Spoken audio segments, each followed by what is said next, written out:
Die Stiftung wurde in 2008 gegründet nach dem Motto Wissen gestaltet Zukunft. Seitdem sind in 260 Projekten fast 1,5 Millionen Euro eingeflossen.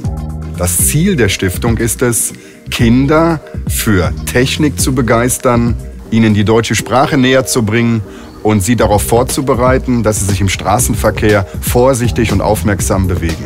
Und wir machen das für alle Kinder, aber auch und insbesondere für sozial Benachteiligte.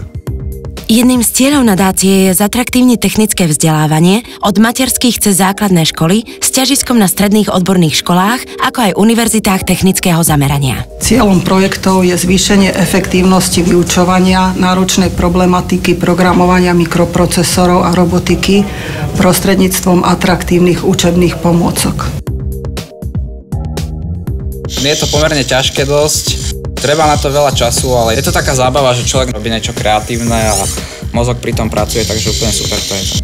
Nadácia od roku 2012 vyhlasuje grantový program na podporu vzdelávania v technike. Doteraz podporila viac ako 50 stredoškolských a vysokoškolských projektov sumou vyššou ako 500 000 eur. Podpora takisto zahrania najmodernejšie výučbové zostavy, školenia od odborníkov z praxe, ako aj priame ukážky z využitia daných systémov vo výrobe.